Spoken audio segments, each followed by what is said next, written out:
digamos, estas ideologías en los momentos, digamos, donde el mundo, acuérdense, estaba, digamos, sujeto a un sistema de tensiones ideológicas muy fuerte en dos grandes bloques, ¿no? Entonces, decía, la cultura popular siempre en América, digamos, tanto en épocas del romanticismo y del iluminismo como en tiempos de la antítesis entre los bloques comunista y socialista y el bloque capitalista, la cultura popular en los países de la periferia es, los trabajadores de la cultura, dice, a través de la cultura popular, es la herramienta, digamos, vital para desentrañar esos mecanismos, ¿no? Y entonces, en ese sentido, nosotros dijimos, bueno, no vamos a entrar en la competencia, digamos, de la disputa literaria o la disputa universitaria, porque no estamos en condiciones, pero sí estamos en condiciones de producir, de generar acontecimientos culturales o productos culturales que nos permitan contribuir a desentrañar, digamos, el discurso desmalvinizador que se había consolidado en los, no solamente en los textos escolarizados, sino también en el discurso, digamos, en los medios de comunicación. Y Fermín Chávez continúa esa frase, dice, ¿no? La labor de desentrañar, digamos, las ideologías que constituyen las herramientas de dominación en los países de la periferia es de los trabajadores de la cultura, dice. Pero, digamos, el rol de los pensadores, ¿no?, es llevar, digamos, es interpretar, digamos, la producción artística y llevarla al campo de la obra literario-científica. Y por eso, dice, solo de ahí va a surgir esa epistemología de la periferia como una nueva ciencia del saber desde la periferia. ¿Se entiende? ¿Entiende cuál es el...? ¿No? Fermín Chávez se dedica toda su vida a estudiar, digamos, básicamente la cultura argentina, digamos, todo el proceso de lo que conocemos como formación de la cultura argentina. Y dentro de sus estudios sobre la cultura popular argentina, se da cuenta que muchas veces, sobre todo en tiempos iletrados, donde la gente, la mayoría de la población es iletrada, sobre todo a partir, digamos, del fin, suponete, de las guerras civiles hasta el principio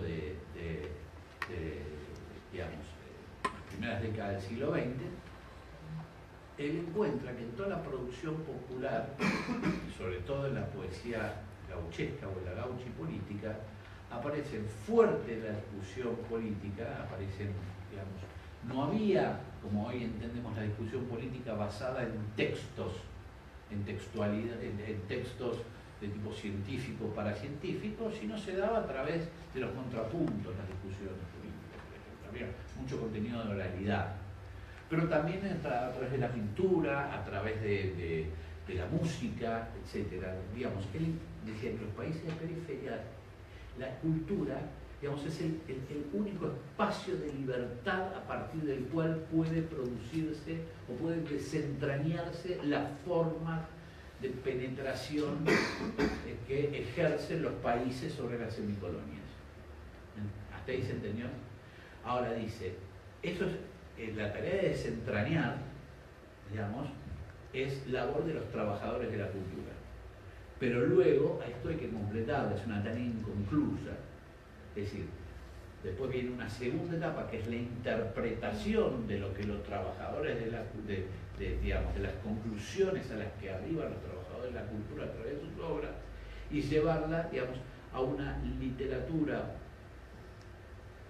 política, si querés, ¿no?, que proponga una nueva ciencia del saber desde la periferia. Es decir, que la tarea de los intelectuales o de los pensadores, porque ellos no se llamaban intelectuales sino pensadores, es en tiempos de alienación cultural, en tiempos de colonización pedagógica fuerte, es interpretar lo que se produce a partir de la cultura y llevarlo a la literatura o a la narrativa política. ¿Qué es un poco la tarea que hace Forja? Es decir, Forja, sin discutir los forjistas con Chávez, porque prácticamente cuando Chávez estaba acá, Chávez estaba volcado más al sector nacionalista, el único que conocían era Scalabrini Ortiz, Después obviamente se van a conocer, claro, pero en tiempos previos al peronismo, la cuestión del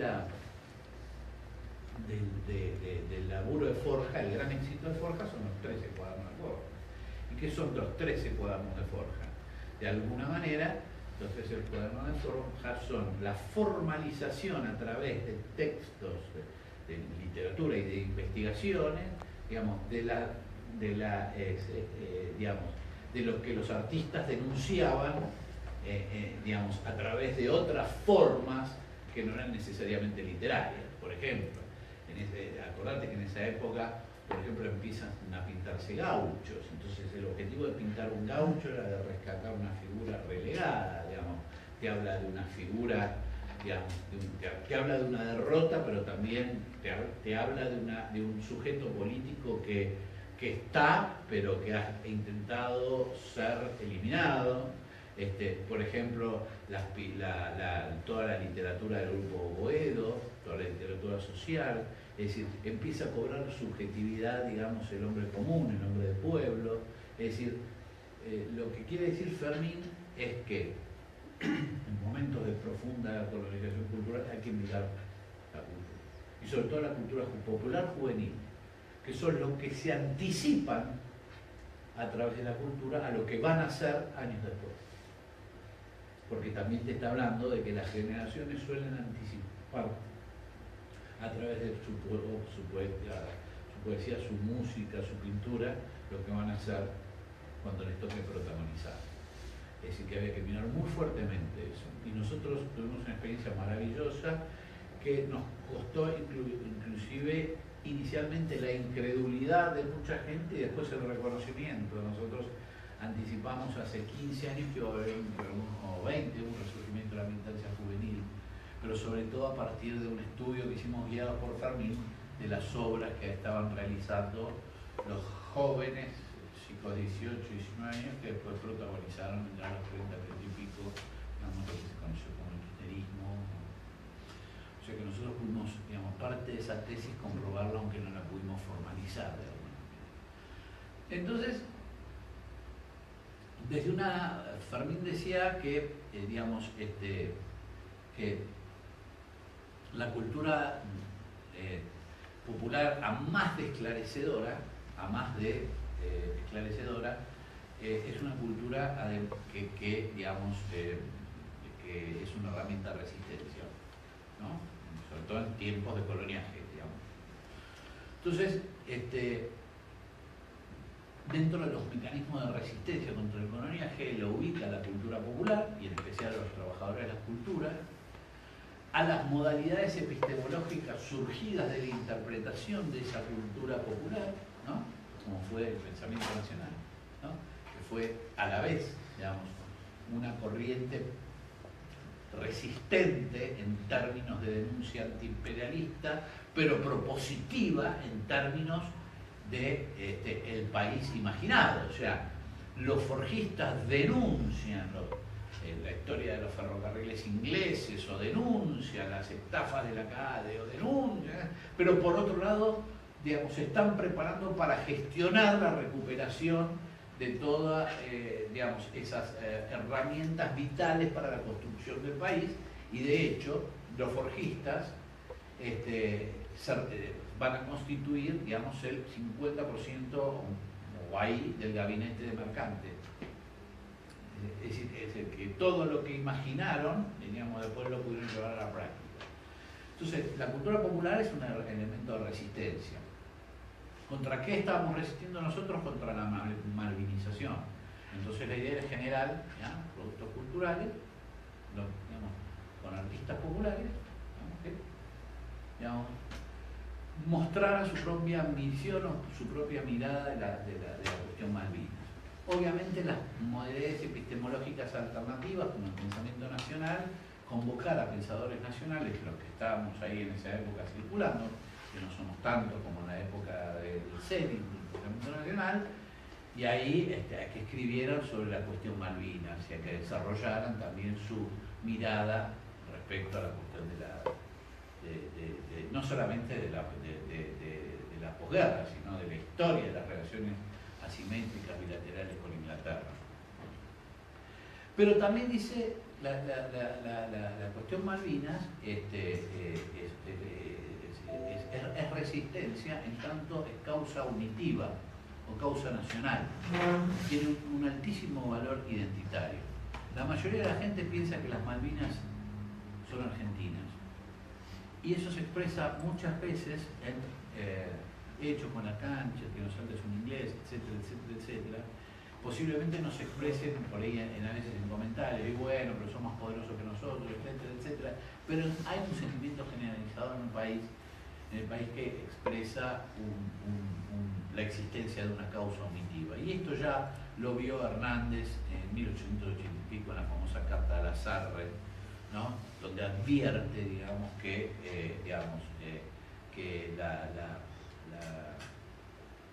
la ocupación furtiva de una parte del territorio nacional es una gran herida que un país debe resolver. O sea, quizás el autor intelectual de la causa Malvinas sea José Hernández, el autor de Martín Fierro, que recordar esa famosa Carta de la Sarre, que está publicada en internet y ustedes pueden verla perfectamente, no hace falta hurgar demasiado. Sobre estos pilares, nosotros trabajamos sobre algunas hipótesis. En primer lugar, sosteniendo que la batalla por Malvinas, la del 82, que fue básicamente la que nos concentramos, porque la interpelación era tenía que ver con la recuperación del sentido por el cual murieron los soldados que pelearon la guerra en el 82. Entonces nosotros teníamos que, si bien tratar integralmente Malvinas, nuestro objetivo principal y fundamental era trabajar la posguerra. Entonces, la batalla por Malvinas fue la única guerra protagonizada por nuestro país durante el siglo pasado. De esta forma nosotros neutralizamos la idea de la guerra antisubversiva como otra guerra. Teníamos que lograr, sacar, no hubo otra guerra. La única guerra que pelea la Argentina en términos del siglo pasado es por las Malvinas. Para un pueblo como el nuestro, que no posee un ethos guerrero, ¿qué significa un ethos guerrero? Un espíritu guerrero. Nosotros no somos países que estamos acostumbrados, a que hemos naturalizado las guerras, por ejemplo, como Europa. El factor resulta altamente significativo desde el punto de vista sociológico y cultural, porque es una guerra la única guerra que pelea una comunidad como la Argentina, que carece de estos guerreros, de espíritu de guerra. Cada tanto nos peleamos por River y Boca. La represión la podríamos encuadrar también en una especie de... Pero, sobre el terrorismo o el genocidio, como quieran llamarlo, los tres nombres son correctos, eso no fue una guerra, fue terrorismo de Estado. Nosotros tenemos que separar eso, porque eso, inclusive ahora, estamos tratando de volverlo a juntar. Teníamos que hacer ese ejercicio. Claramente en lo que nosotros hacíamos tenía que estar separado esta cuestión, ¿no? Segundo, la cuestión del antagonista, que es el segundo problema que se nos plantea, que es el Reino Unido de Gran Bretaña, que salvo escasísimas disidencias es considerado como usurpador ilegítimo de nuestras islas, y con el cual además mantenemos relaciones asimétricas desde hace más de 150 años, aunque este último factor ciertamente no adquiere visibilidad en la historiografía clásica.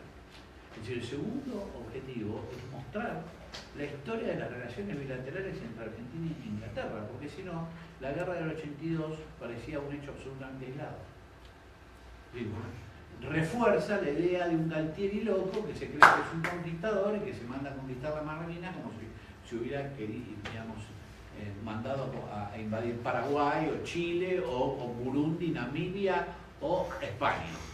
Entonces, romper la idea, de la guerra como un acto, volitivo hecho por una persona sin voluntad, sino, en el sentido de que, la guerra, en cierto sentido, es consecuencia de una serie de agresiones que la Argentina recibe durante muchos años y que se extienden a 12 intervenciones inglesas en la región. 12 intervenciones inglesas en la región desde 1778 en adelante. O sea, no hubo una sola, las dos que nos enseñaban en la escuela, primera y segunda invasión inglesa. Hay 12 intervenciones. Entonces, contextualizar la guerra en la historia de las relaciones bilaterales entre Argentina y Gran Bretaña y el Reino Unido de Gran Bretaña. Mostrar que la recuperación transitoria de nuestras islas se operó en el marco de una de las tiranías más sanguinarias que azotó a nuestro país. Es decir, mostrar claramente que esto sucedió efectivamente dentro de una dictadura. Porque si no, digamos, corríamos el riesgo, si no lo anunciábamos, de alimentar quizás cierto protagonismo de algunos, no de todos, sectores militares que digamos, pretendían justificar algunos de sus actos por vía la recuperación de las Islas Malvinas. Otro punto que quisimos hacerlo fuerte, digamos poquitos, así que es que la recuperación transitoria de nuestras islas despertó en la Argentina un sentimiento de pertenencia a Iberoamérica y en nuestra América solidaridades significativas como Cuba, Nicaragua y Perú. Es decir, ¿esto qué significa? Que significa que, digamos, la guerra despertó no solamente en la Argentina, sino en Latinoamérica, digamos, un sentimiento de solidaridad, pero no de una solidaridad utópica como plantean algunos sectores progresistas, sino de autoconciencia de que, digamos, cualquier agresión extracontinental a América no iba a ser apoyada por los Estados Unidos. Es decir, la guerra de Malvinas le arruina el estofado a los Estados Unidos. ¿Por qué? Porque le demuele el tratado, el TIAR, el Tratado de Asistencia Interamericano de Asistencia Recíproca, que Estados Unidos se niega a aplicar y al cual estaba obligado porque había una agresión extracontinental, y entonces eso genera conciencias en los gobiernos de cualquier tipo en América Latina, digamos que estábamos solos y vulnerables. Por lo tanto, había que empezar a recuperar un sentido colectivo de alianzas que se va a materializar casi inmediatamente después de la guerra con el surgimiento del Mercosur. No es casual que el Mercosur va a surgir 1 año y medio o 2 después de la guerra de Malvinas, o la guerra por Malvinas. Estos son todos, digamos, los presupuestos que fuimos elaborando y sobre los cuales hicimos un trabajo o varios sobre cada uno. El conflicto del 82 reabrió una herida abierta, profundamente integrada al sustrato cultural argentino y resignificada desde el pensamiento hernandiano, ya lo dije en adelante. El periódico, búsquelo, el periódico Río de la Plata, noviembre de 1869, está publicada la carta a Lastarria. Otra cuestión que fue la que realmente nos costó muchísimo y posiblemente fracasamos, es que, digamos, concluida la guerra, un persistente dispositivo desmalvinizador fue el recurso utilizado por la superestructura cultural para privar al acontecimiento de 82 de potenciales unitivas. Como Malvinas es una causa unitiva y la guerra, a pesar de la dictadura, fue una causa unitiva, se produce todo un proceso de desmalvinización que consiste, digamos, entre otras cosas, en la supresión de la subjetividad de los veteranos de guerra. Durante la primera etapa, los veteranos de guerra, ustedes no se van a acordar, porque, digamos, pero nosotros sí, fueron, digamos, estandarizados como locos de la guerra. Es decir, la mayoría, inclusive había recomendaciones no escritas de no tomarlos en las empresas, porque dicen que habían vuelto, digamos, desquiciados, etcétera, etcétera, etcétera, etcétera. Por lo tanto, un alienado no es sujeto, y menos a un sujeto histórico. Entonces, creo que la primera tentativa de desmalvinización respecto a los veteranos era el establecimiento de su condición de alienados. Eso surgió básicamente, digamos, de los sectores filoprocesistas o de la derecha. Y por vía del progresismo surgió el tema de los chicos de la guerra, ¿no? la victimización. Películas como Los chicos de la guerra, no sé qué, donde en realidad tampoco es sujeto un chiquito, porque no tiene voluntad, a pesar de que 10.000 o 11.000 combatientes de Malvinas eran colipas que nada tenían que ver con la dictadura, que fueron a cumplir con la organización del país, ¿no? En la cual yo, con familiares desaparecidos, hubiera ido sin ninguna duda con una voluntad absoluta, digamos, sin importarme, digamos, el gobierno, ¿no? Hay muchos ejemplos en la historia de esto. Y entonces estaban los chicos de la guerra. Entonces las películas, los chicos de la guerra. El chico tampoco es sujeto. Es decir, estandarizar o loco o chico, nunca sujeto histórico. Se los privó de subjetividad, se los desapareció simbólicamente de la faz de la historia. Entonces, por lo tanto, hoy, digamos, nosotros recordamos, por ejemplo, héroes de la época de la independencia, muchos de nosotros, pero si yo les pido que nombren uno o dos héroes o tres de Malvinas, no se van a acordar de ninguno, porque se los privó de subjetividad. A los oficiales, por ser parte de la dictadura genocida, y a los veteranos, digamos, combatientes, porque digamos, un Estado semicolonial no podía permitirse, digamos, sostener, digamos, una población de casi de 10.000 chicos con 500 héroes vivos que de alguna manera, digamos, transmiten una ejemplaridad o pueden transmitir una ejemplaridad absolutamente peligrosa. Entonces nos concentramos fundamentalmente también en el dispositivo de la desmalvinización, que es quizás el que aún persiste con mucha más fuerza y que se sigue utilizando, ¿no? Que está asociado a la guerra del borracho más los sujetos no sujetos. Entonces Poltronieri, que fue un héroe de guerra, que tiene himnos en su... no lo conoce nadie, ¿no? De la Colina, el aviador, no conoce nadie. Es decir, eso no sucede normalmente. Generalmente en los países dentro de los relatos históricos, a los actos de ejemplaridad se los hace conocer y se los manifiesta como forma de transmisión de virtudes hacia las nuevas generaciones. Con lo cual nosotros nos propusimos, con estos y algunos puntos más, digamos, un proceso de desmalvinización, digamos, neutralizar el proceso de desmalvinización que vino de arriba hacia abajo a través de la deshistorización, sobre todo, y de la desubjetivación de los veteranos de guerra, por una remalvinización con un proceso de abajo hacia arriba que recupere, digamos, la historicidad y la historización de Malvinas. Esta es un poco, digamos, la historia de nuestros últimos 15 años de trabajo con familiares y veteranos de guerra, que aún sigue, porque lo que yo estoy haciendo acá es un poco transmitirles a ustedes esta pasión que uno lleva, porque, digamos, la cuestión Malvinas es una cuestión central para nosotros, no solamente por lo que significa desde el punto de vista cultural y simbólico, sino además por otras cuestiones mucho más importantes, como la que Mariano les va a comentar ahora, que ya acabo de concluir lo que les venía a transmitir. Así que muchas gracias y le paso la palabra a Mariano.